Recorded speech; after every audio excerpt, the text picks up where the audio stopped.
एक पर्वणी ठरली आणि समर्थांच्या पादुका या ठिकाणी आल्या. आम्हा सर्वांना दर्शनाचा लाभ मिळाला आणि जी यथामती यथाशक्ती जी काही आमच्या भावाला अनुसरून आम्ही या ठिकाणी आपल्या झोपडीमध्ये जे काही आम्ही देत आहोत तर ते समर्थ तर स्वीकारतच असतात, परंतु छोटीशी आमची ही जोडीमध्ये टाकलेली आमची जी काही इच्छा आहे तर ती आपण स्वीकारत आहात याबद्दल आम्ही ऋण व्यक्त करतो. अशीच पुन्हा पुन्हा समर्थांची फेरी या आमच्या भागामध्ये आज 8 दिवस झाले फेरी या ठिकाणी होते. आमचा हा संपूर्ण परिसर खूप मोठ्या आनंदानं या भक्ती फेरीमध्ये सामील झाला आणि समर्थांच्या प्रत्यक्ष पादुकांचं ज्या पादुका समर्थांनी वेण्णा स्वामी यांना दिल्या त्याच पादुका या आपल्याला या ठिकाणी दर्शनासाठी उपलब्ध झाल्या आणि त्या उपलब्ध करण्यामध्ये समर्थगडावरील संपूर्ण हे सेवा मंडळ, समर्थगडावरील सर्व अधिकारी यांच्या माध्यमातून आपल्याला हा लाभ झाला. असाच लाभ आम्हाला वरचीवर घडो. यानंतर जास्त काही न बोलता मी स्वामींना विनंती करतो की आम्हाला थोडासा आशीर्वाद कर या ठिकाणी उपदेश करावा. जेवढा वेळ तुमचा वेळ पाहून करा, असं काही 5 मिनिटं. जय जय रघुवीर समर्थ सदा सर्वदा योग तुला घडावा, जे कारणी देह माझा पडावा, चालू आहे आता, चालू अनंता रघुनायका गणेश आता. जय जय रघुवीर समर्थ. आज या ठिकाणी पवित्र अशा श्रद्धास्थानावरती श्री समर्थांच्या चरणपादुका या पूजनासाठी म्हणून इथे आल्या आणि आपण सर्वही भाविक भक्त परिवाराने आणि या मठाने स्वामी महाराजांचं उत्तम पूजन केलं. महाराज हे गडाच्या आमच्या या सगळ्या व्यवस्थेशी कायमस्वरूपी जोडलेले आणि प्रतिवर्षी सज्जनगडावरती त्यांची वारी ठरलेली आहे. त्यामुळे हा मठ हा सगळा साधक वर्ग हा आमचा परिवाराचा भाग आहे आणि आम्ही एक म्हणून काम करणारी सगळी मंडळी आहे. त्यामुळे आम्ही दुसऱ्या कोणाकडे गेलोय किंवा दुसऱ्या काही संप्रदायामध्ये गेलोय हा काही भेद इथे नाही.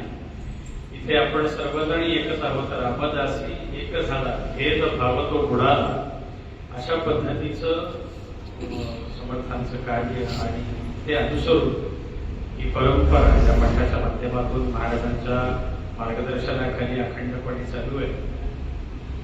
अर्थात समर्थांचं संप्रदायाचं कुठल्याही सगळ्या संतांचं कार्य हेच असतं की समाजाला पुढे न्यायचं, समाजाला प्रकाशाचा मार्ग दाखवायचा, समाजाला उन्नत अवस्थेमध्ये घेऊन जायचं. ते व्यावहारिक पातळीवरती असो किंवा पारमार्थिक पातळीवरती असो, त्याचं जीवनमान आहे त्यापेक्षाही चांगल्या पद्धतीने व्यतीत व्हावं त्या दृष्टीने ते संत कार्य करतात आणि तो बसा या मठाने अखंडपणे जमलेला आहे. समर्थ हे या संप्रदायाच्या अनुषंगाने या भिक्षेच्या माध्यमातून इथे आले, अनेक ठिकाणी जाते. पण काल मी म्हटलं होतं की हा आमचा दुसरा मुक्काम आहे, म्हणजे क्रमानं द्वितीय आहे पण गुणाने अद्वितीय असं इथल्या सगळ्या मंडळींचं सांगवीकरांचं प्रेम हे समर्थांच्या प्रती असणारं हे दिसून आलं आणि एक छान दौरा आमचा सांगवीमधला परिपूर्ण होतोय. महाराजांची उपस्थिती या गुरुग्रही केल्यामुळे इथे नव्हती, पण शेवटी समर्थांना काळजी असते की ज्या ज्या मंडळींना त्यांना भेटायचं आहे, ज्यांना ज्यांना दर्शन द्यायचं आहे, त्यांना दर्शन दिल्याशिवाय इथून पुढे निघायचं, ती काळजी समर्थांना असल्यामुळे समर्थांनी बरोबर आजचा दिवस इथे निवडला की गुरुग्रही जाऊन आल्यानंतर महाराजांच्याकडे आपल्याला जायचं आहे. आणि म्हणून आज आम्ही निघायचं तर ती इथली सांगलीतली शेवटचीच पूजा आहे आणि इथून पुढे आता आम्ही आमच्या पुढच्या मुक्काला निघणार आहे.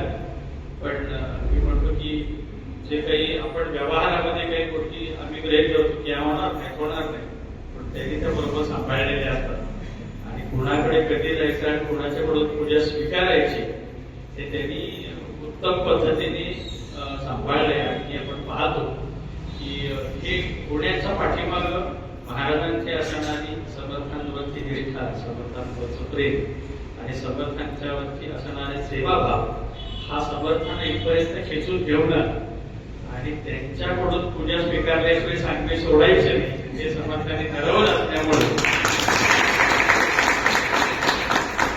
आज या ठिकाणी आपण सर्वांनी मिळून जे समर्थ चरणाची पूजा केली.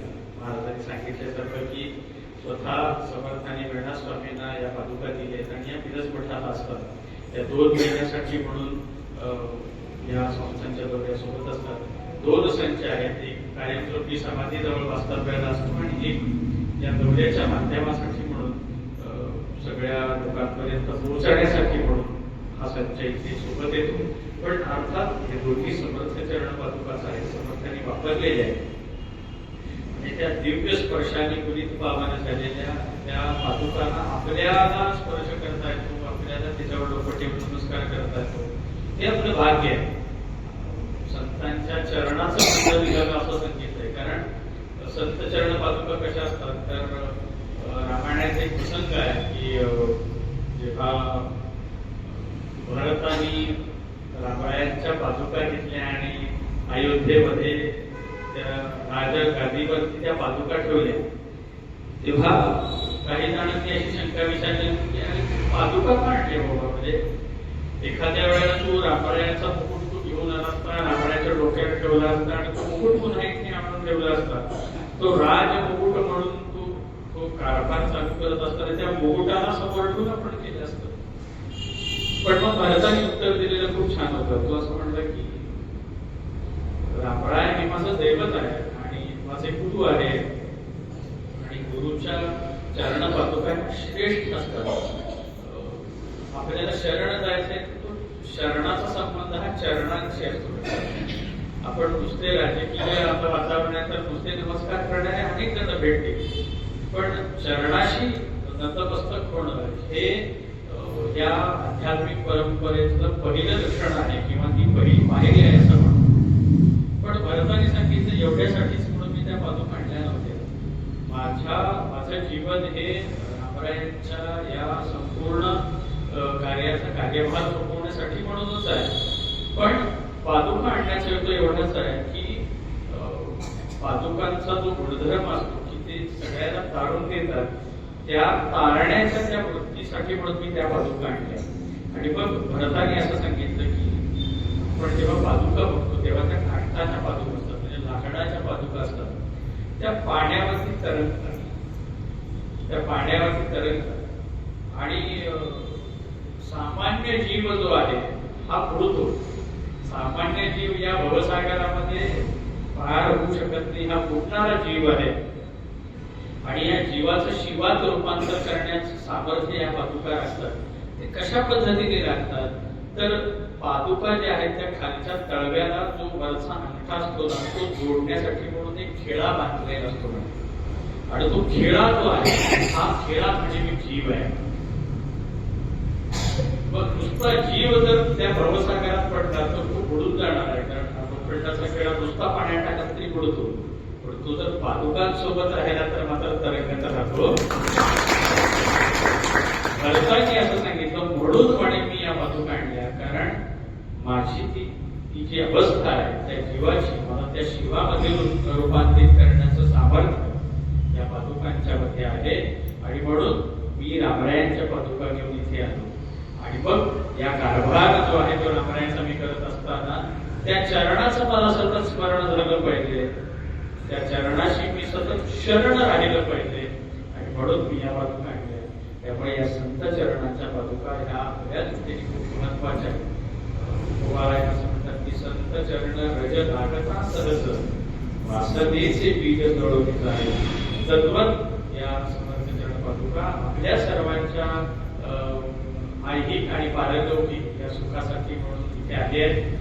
आपण त्यांच्याकडे प्रार्थना करू. समर्थ निश्चितच तुम्हा सगळ्यांच्या ते बसलेल्या प्रत्येकाच्या कुटुंबाचं कल्याण करतील, त्या सर्वांवरती आपलं कृपाछत्र वरदहस्त ठेवतील ही खात्री मला आहे. कारण त्या भक्तिभावाने आपण त्याचं पूजन केलं, संत त्यांच्या दरबारात एखादा कोणी सचिष्य केला तर तो रिकामा हाताने परत येतच नाही. समर्थ त्याच्या जोडीत नक्कीच कृपेचं आशीर्वादाचं दान त्याच्या पदरात टाकतील आणि ती खात्री मला आहे. महाराजांनी या ठिकाणी समर्थांची जी सेवा केली, या सेवेच्या अनुषंगाने मी स्वामींच्या वतीने कृतज्ञता प्रकट करतो. भिक्षा ही आम्ही स्वीकारूच, कारण ही भिक्षा तुम्ही जेव्हा गडावर याल तेव्हा तुमच्यासाठीच पुन्हा ती उपयोगात येणार. कारण गडावर येणाऱ्या प्रत्येक भाविक भक्ताच्या मुखामध्ये आपण दिलेलं धान्य जे आहे तेच पुन्हा द्यायचं काम संस्थान करते. संस्थान हे माध्यम आहे, संस्थान त्याचा मालक नाही, फक्त एक माध्यम म्हणून आम्ही ते इथून तुमच्याकडून घेऊन जातो आणि पुन्हा येणाऱ्या भाविक भक्तांच्या मुखापर्यंत पोहोचवण्याचं काम करतो. त्यामुळे या कामधेनूमध्ये भिक्षा म्हणजे आमची जी कामधेनू आहे, सोहळीमध्ये कामधेनू आहे आणि या कामधेनूचा प्रसाद हा मोक्षाचं दान प्रत्येकाच्या पदरात टाकणार आहे. त्यामुळे तुम्ही जेवढं काही अर्पण केलेलं आहे त्याचं नक्की फळ हे समर्थ तुम्हाला नक्की देतील. तुमच्या सर्व कुटुंबियांच्या वरती कृपेचा वरदहस्त समर्थांचा राहावा. सर्वांचं आयु आरोग्य ऐश्वर उत्तम राहावं अशी समर्थांच्या प्रार्थना करूया. आणि या मठाच्या पुढच्या कार्यासाठी म्हणून समर्थांनी आपले आशीर्वाद द्यावे. ज्या काही योजना असतील पुढे जाऊन या मठाच्या काही व्यवस्थेच्या अनुषंगाने उत्तम या व्यवस्था त्याच्या सुधारणा व्हावी, ते येणाऱ्या भाविक भक्तांच्या मनामध्ये तो आध्यात्मिक आनंद हा अखंडपणे जपला जावा याच्यासाठी समर्थांनी तो आशीर्वाद द्यावा अशी त्यांच्यासाठी प्रार्थना करतो. जय जय रघुवीर समर्थ.